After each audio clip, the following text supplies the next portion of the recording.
Ésaïe, chapitre 24. Voici, l'Éternel dévaste le pays et le rend désert. Il en bouleverse la face et en disperse les habitants. Et il en est du sacrificateur comme du peuple, du maître comme du serviteur, de la maîtresse comme de la servante, du vendeur comme de l'acheteur, du prêteur comme de l'emprunteur, du créancier comme du débiteur. Le pays est dévasté, livré au pillage, car l'Éternel l'a décrété. Le pays est triste, épuisé. Les habitants sont abattus, languissants.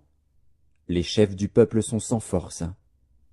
Le pays était profané par ses habitants, car ils transgressaient les lois, violaient les ordonnances, ils rompaient l'alliance éternelle. C'est pourquoi la malédiction dévore le pays, et ses habitants portent la peine de leurs crimes. C'est pourquoi les habitants du pays sont consumés, et il n'en reste qu'un petit nombre. Le moût est triste, la vigne est flétrie. Tous ceux qui avaient le cœur joyeux soupirent. La joie des tambourins a cessé, la gaieté bruyante a pris fin, la joie de la harpe a cessé.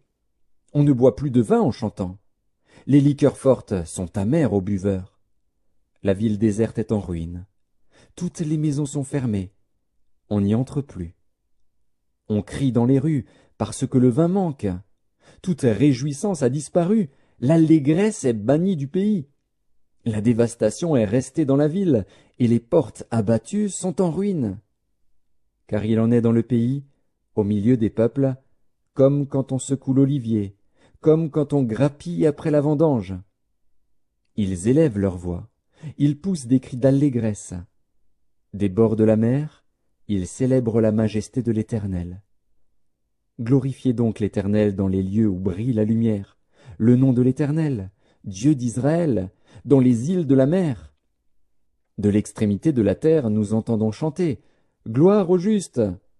Mais moi je dis « Je suis perdu, malheur à moi !» Les pillards pillent, et les pillards s'acharnent au pillage. La terreur, la fosse et le filet sont sur toi, habitant du pays. Celui qui fuit devant les cris de terreur tombe dans la fosse, et celui qui remonte de la fosse se prend au filet. Car les écluses d'en haut s'ouvrent, et les fondements de la terre sont ébranlés. La terre est déchirée, la terre se brise, la terre chancelle. La terre chancelle comme un homme ivre, elle vacille comme une cabane.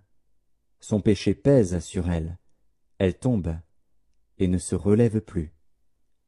En ce temps-là, l'Éternel châtiera dans le ciel l'armée d'en haut, et sur la terre les rois de la terre.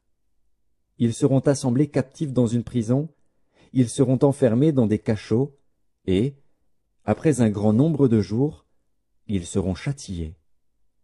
La lune sera couverte de honte, et le soleil de confusion, car l'Éternel des armées régnera sur la montagne de Sion et à Jérusalem, resplendissant de gloire en présence de ses anciens.